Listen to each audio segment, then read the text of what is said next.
어느 조용한 가을 저녁 68세 김영수 씨는 평소와 다름없이 거실 소파에 앉아 저녁 드라마를 시청하고 있었습니다. 그런데 갑자기 가슴 한가운데에서 시작된 찌르는 듯한 통증이 마치 누군가 주먹으로 가슴을 꽉 쥐어짜는 것처럼 강렬하게 밀려왔습니다. 처음에는 저녁을 너무 급하게 먹어서 체했나 보다라고 생각하며 물을 마시려고 일어서는 순간 세상이 빙글빙글 돌기 시작했고 온몸에서 차가운 땀이 쏟아져 내렸습니다. 이 순간 김 씨의 머릿속에는 한 가지 생각만이 스쳐갔습니다. 이건 심장마비구나. 다행히 김 씨는 몇 달 전 동네 보건소에서 들었던 응급처치 교육 내용을 기억하고 있었습니다. 떨리는 손으로 휴대폰을 집어들고 119에 신고했고 현관문을 열어둔 후 응급처치를 시작했습니다. 그 덕분에 김 씨는 지금도 건강하게 손자들과 함께 시간을 보내고 계십니다. 하지만 우리나라에서는 매일 이런 상황을 제대로 대처하지 못해 안타까운 일이 벌어지고 있습니다. 통계청 자료에 따르면 하루 평균 200명이 심장마비로 쓰러지고 있으며 그중 절반 이상이 집에서, 그것도 혼자 있을 때 발생합니다. 더욱 안타까운 것은 이 중 상당수가 올바른 대처법만 알았어도 생명을 구할 수 있었던 경우라는 점입니다. 혹시 지금 이런 생각을 하고 계시지는 않나요? 나는 아직 건강해서 괜찮을 거야. 우리 가족에게는 그런 일이 일어나지 않을 거야. 심장병은 남의 이야기일 뿐이야. 하지만 심장마비는 나이, 성별, 평소, 건강 상태와 관계없이 누구에게나 예고 없이 찾아올 수 있는 응급 상황입니다. 특히 요즘처럼 혼자 사는 고령자가 늘어나는 상황에서는 더욱 심각한 문제가 되고 있습니다. 오늘 이 시간은 여러분과 여러분의 가족들의 생명을 구할 수도 있는 매우 소중하고 중요한 정보를 함께 나누는 시간입니다. 끝까지 집중해서 들어주시기 바라며 가능하다면 가족들과 함께 보시면서 서로 이야기를 나누어 보시기를 권합니다. 심장마비가 발생하기 전 우리 몸은 여러 가지 경고 신호를 보냅니다. 이 신호들을 정확히 알아차리고 빠르게 대응하는 것이 생명을 구하는 첫 번째 단계입니다. 가장 대표적이고 흔한 증상은 바로 가슴 통증입니다. 이 통증은 단순한 근육통이나 소화불량과는 완전히 다른 특별한 성격을 가지고 있습니다. 마치 코끼리가 가슴 위에 올라타서 짓누르는 듯한 느낌, 또는 누군가 가슴을 양손으로 꽉 쥐어짜는 듯한 압박감이 15분 이상 지속됩니다. 이 통증은 가슴 한복판에서 시작되어 목, 턱, 왼쪽 어깨와 팔, 그리고 등 쪽으로 퍼져나가는 특징이 있습니다. 많은 분들이 가슴이 아프면 바로 알 수 있을 것이라고 생각하시지만 실제로는 그렇지 않은 경우가 많습니다. 특히 당뇨병을 앓고 계신 분들이나 여성분들의 경우에는 전형적인 가슴 통증 대신 다른 증상이 먼저 나타나는 경우가 많아 주의가 필요합니다. 호흡 곤란 역시 매우 중요한 경고 신호입니다. 별다른 신체 활동을 하지 않았는데도 갑자기 숨이 차고 마치 물속에 있는 것처럼 숨쉬기가 어려워집니다. 이때의 호흡 곤란은 단순히 계단을 오르거나 빠르게 걸었을 때 느끼는 숨찬 것과는 차원이 다릅니다. 가만히 앉아 있거나 누워 있는데도 공기가 부족한 것처럼 느껴지고 깊게 숨을 들이마셔도 시원하지 않은 특별한 양상을 보입니다. 식은땀과 어지럼증도 함께 나타나는 중요한 증상입니다. 갑자기 온몸에서 차가운 땀이 줄줄 흐르기 시작하고 세상이 빙글빙글 도는 것처럼 어지러워집니다. 이런 증상은 보통 더위나 운동 후에 나는 뜨거운 땀과는 완전히 다른 성질의 차가운 땀으로 마치 온몸에 힘이 빠지면서 식은땀이 나는 느낌입니다. 메스꺼움과 구토감을 느끼는 경우도 많습니다. 특히 여성분들의 경우 가슴 통증보다는 이런 소화기 증상이 먼저 나타나는 경우가 많아서 체했나 보다 하고 넘어가기 쉽습니다.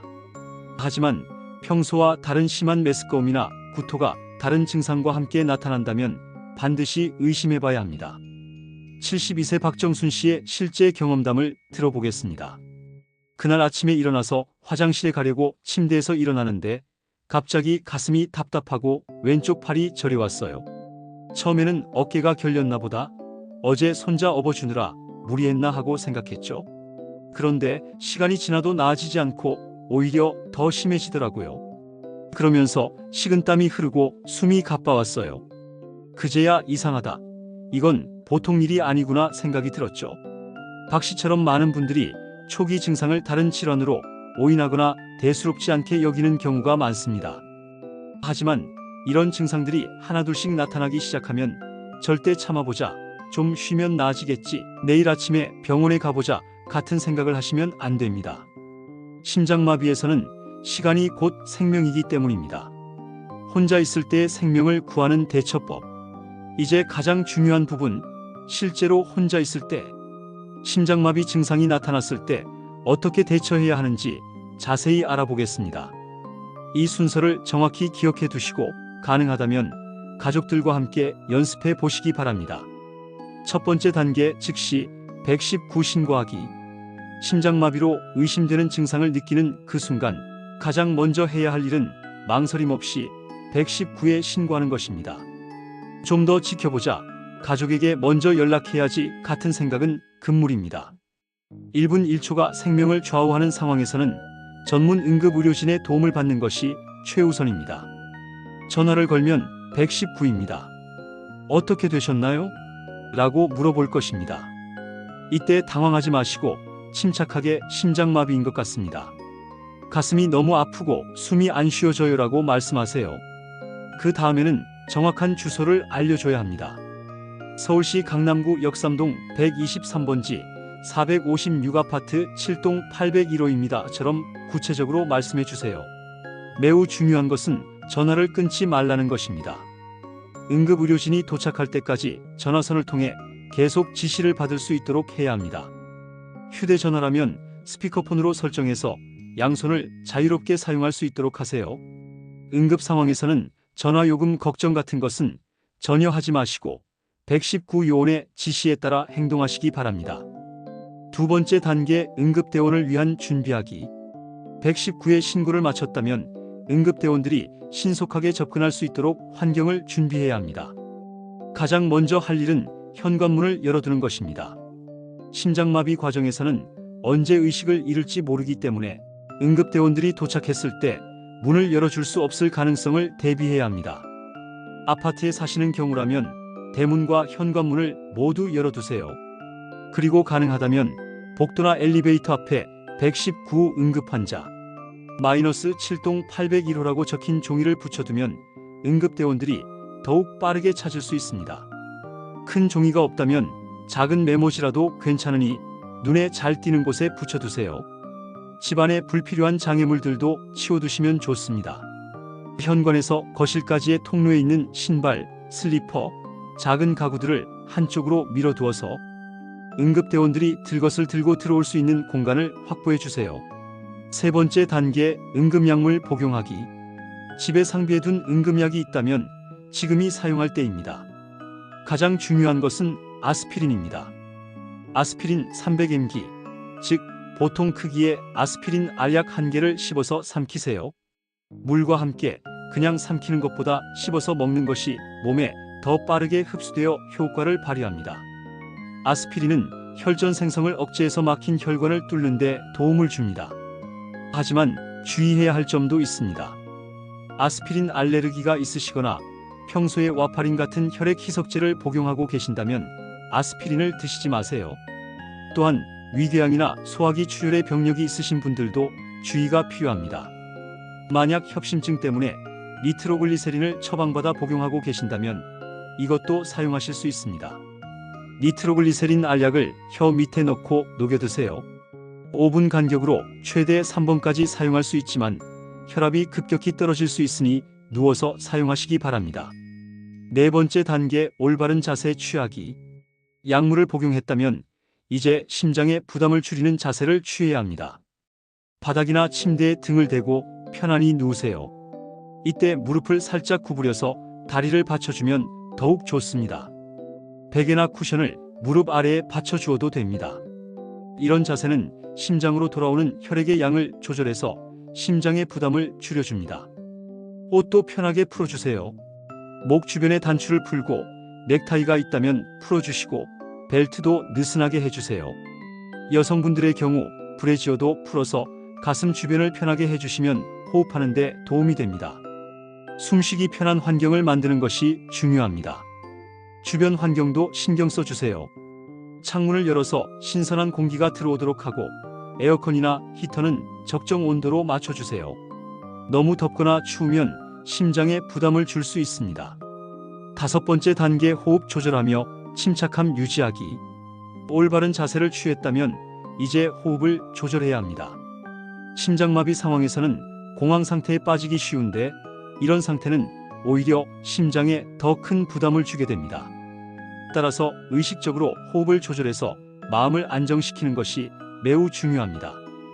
코로 천천히 4초 동안 숨을 들이마시고 입으로 6초 동안 천천히 내쉬는 것을 반복하세요. 숨을 들이마실 때는 배가 부풀어 오르도록 하고 내쉴 때는 입술을 오므려서 후마이너스 소리가 나도록 천천히 내뱉으세요. 이런 호흡법은 자율신경계를 안정시켜서 심장박동을 안정화하는 데 도움이 됩니다. 동시에 긍정적인 생각을 하려고 노력하세요. 곧 도움이 올 거야. 나는 잘 대처하고 있어. 의료진이 나를 도와줄 거야 같은 생각을 하면서 마음을 다스리세요. 부정적인 생각이나 공포심은 스트레스 호르몬을 분비시켜서 심장에 더욱 악영향을 줄 수 있습니다. 절대 하지 말아야 할 위험한 행동들. 심장마비 상황에서는 올바른 대처법만큼이나 하지 말아야 할 행동들을 아는 것도 중요합니다. 잘못된 대처는 오히려 상황을 악화시킬 수 있기 때문입니다. 실제로 의료 현장에서 사용되는 기침 심폐소생술이라는 것이 있기는 합니다. 하지만 이는 매우 특수한 상황에서 의료진의 직접적인 감시하에 시행되는 것으로 일반인이 혼자서 할 수 있는 방법이 아닙니다. 강한 기침은 오히려 이미 손상된 심장에 추가적인 스트레스를 가해서 상황을 더욱 악화시킬 수 있습니다. 따라서 이런 잘못된 정보에 현혹되지 마시고 앞서 말씀드린 올바른 방법을 따라 주시기 바랍니다. 심장마비 증상이 있을 때 절대로 하지 말아야 할 일 중 하나가 직접 운전해서 병원에 가려고 하는 것입니다.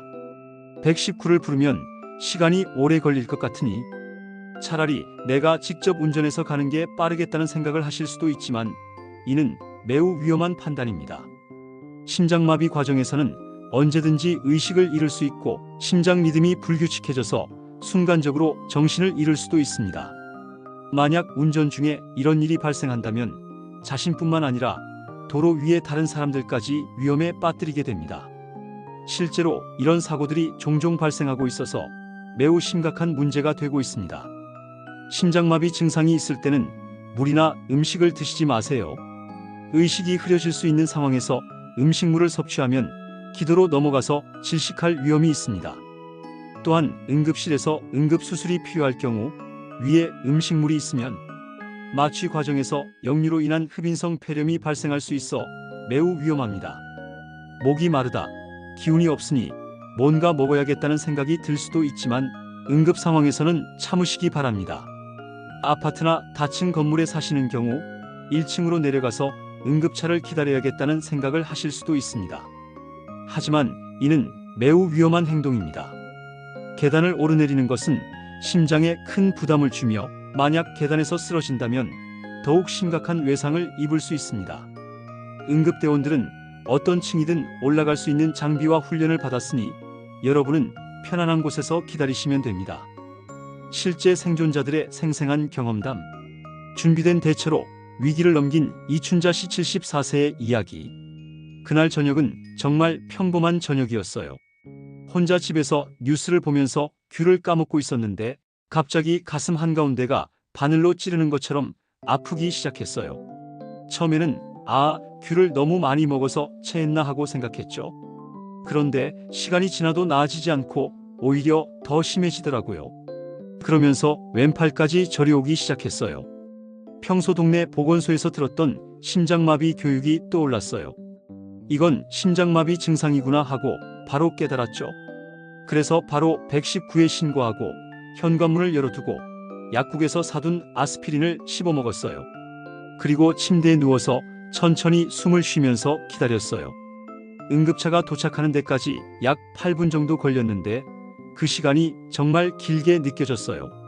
하지만 119 요원이 전화로 계속 상태를 확인해주고 격려해줘서 마음이 좀 안정되었어요. 응급실에 도착해서 검사를 받아보니 실제로 심근경색이었더라고요. 의사 선생님께서 초기 대응을 정말 잘하셨네요. 덕분에 심근 손상을 최소화할 수 있었습니다. 라고 말씀해 주셨어요. 지금은 완전히 회복해서 손자들과 함께 공원도 다니고 등산도 해요. 그때 당황해서 아무것도 안 했다면 지금 여기 없었을 거예요. 정말 교육을 받아두길 잘했다고 생각해요. 신속한 신고로 골든타임을 확보한 김철수 씨 69세의 체험. 새벽 4시쯤이었어요. 갑자기 가슴이 너무 아파서 잠에서 깼어요. 마치 큰 바위가 가슴을 누르고 있는 것 같은 느낌이었죠.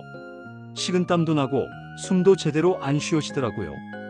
혼자 사는 처지라 정말 무서웠어요.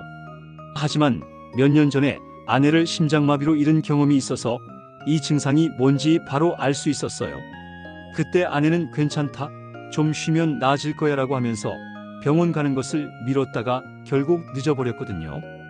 그래서 이번에는 망설이지 않고 바로 119에 신고했어요. 전화하면서도 가슴이 더 아팠지만 119 요원이 천천히 말씀하세요. 저희가 지금 출동하고 있으니까 괜찮습니다 라고 해서 마음이 좀 놓였어요. 현관문 열어두고 침대에 누워서 기다렸는데 정말 빨리 와주더라고요. 응급실에서 바로 응급수술을 받았어요. 관상동맥이 거의 막혀 있었는데 의료진이 신고를 빨리 해주셔서 심근 손상을 많이 줄일 수 있었다고 하더라고요. 지금은 약물 치료 받으면서 건강하게 지내고 있어요. 골프도 다시 시작했고요. 그때 미루지 않고 바로 신고한 게 정말 잘한 일이었어요. 가족과의 연락 체계가 도움이 된 박영희 씨 66세의 경험. 평소에 아들과 약속이 있었어요. 매일 저녁 8시에 잘 있다는 문자를 보내기로 했거든요. 그날도 문자를 보내려고 했는데 갑자기 가슴이 답답하고 어지러워졌어요. 숨도 잘 안 쉬어지고요. 바로 119에 신고하면서 동시에 아들에게도 전화했어요. 엄마 심장이 이상해. 119 불렀으니까 병원으로 와라고 했죠. 아들이 회사에서 바로 나와서 응급실에서 만나서 함께 상황을 지켜봐 줬어요. 의사 선생님이 가족이 빨리 와서 환자분이 심리적으로 안정되는데 도움이 됐다고 하시더라고요. 지금 생각해보면 평소에 아들과 만들어둔 연락체계가 정말 중요했어요. 만약 그런 약속이 없었다면 아들이 제 상황을 모르고 있었을 테니까요. 혼자 사시는 분들은 가족이나 이웃과 이런 연락체계를 미리 만들어 두시면 좋을 것 같아요. 심장마비는 예고 없이 찾아오는 응급 상황이기 때문에 평소에 미리 준비해 두는 것이 매우 중요합니다. 다음과 같은 체크리스트를 참고하여 지금부터 차근차근 준비해 보시기 바랍니다. 아스피린 300mg를 집에 상비해 두세요. 유효 기간을 주기적으로 확인하고 만료되기 전에 새 것으로 교체하시기 바랍니다. 약국에서 처방전 없이도 구입할 수 있으니 미리 준비해 두시면 됩니다. 협심증이나 심장병으로 니트로글리세린을 처방받으신 분들은 항상 복용법을 숙지하고 계시기 바랍니다. 집 주소 명확히 기억하기. 응급 상황에서는 당황해서 자신의 집 주소를 정확히 말하지 못하는 경우가 많습니다. 특히 최근에 이사를 하신 분들이나 복잡한 주소 체계를 가진 곳에 사시는 분들은 더욱 주의가 필요합니다. 휴대폰 메모장에 정확한 주소를 저장해두고 현관문이나 눈에 잘 띄는 곳에 주소를 적어둬서 응급 상황에서 쉽게 확인할 수 있도록 하세요. 가족 및 이웃과의 연락체계 구축. 혼자 사시는 분들에게는 정기적인 안부 확인 시스템이 매우 중요합니다. 가족과 매일 정해진 시간에 안부 문자를 주고받거나 전화로 안부를 확인하는 약속을 만들어 보세요. 만약 평소와 다르게 연락이 되지 않으면 바로 확인하러 오거나 경찰서에 신고할 수 있도록 미리 약속해 두는 것이 좋습니다. 이웃과의 관계도 중요합니다. 평소에 가까운 이웃과 서로의 안부를 확인하는 관계를 만들어 두시면 응급 상황에서 큰 도움이 될 수 있습니다. 혹시 이상한 소리가 나거나 며칠 동안 모습을 보지 못하면 확인해 달라고 미리 부탁해 두시는 것도 좋은 방법입니다. 심장마비를 완전히 예방할 수는 없지만 건강한 생활 습관을 통해 위험을 현저히 줄일 수 있습니다. 흡연은 심장마비의 가장 중요한 위험 요인 중 하나입니다. 담배를 피우시는 분들은 지금 당장 금연하시기 바랍니다. 과도한 음주 역시 심장에 부담을 주므로 적당한 수준으로 줄이시기 바랍니다. 규칙적인 유산소 운동은 심장 건강에 매우 좋습니다. 매일 30분씩 빠르게 걷기, 가벼운 조깅, 수영 등을 꾸준히 하시면 심장 기능이 향상됩니다. 다만 갑작스럽게 과도한 운동을 시작하는 것은 오히려 위험할 수 있으니 의사와 상담 후 점진적으로 운동량을 늘려가시기 바랍니다. 만약 가족이나 이웃이 심장마비로 쓰러진 상황을 목격하게 된다면 여러분의 신속하고 올바른 대처가 그 사람의 생명을 구할 수 있습니다. 가장 먼저 할 일은 환자의 의식 상태를 확인하는 것입니다. 어깨를 가볍게 두드리면서 괜찮으세요? 들리세요? 라고 큰 소리로 불러보세요.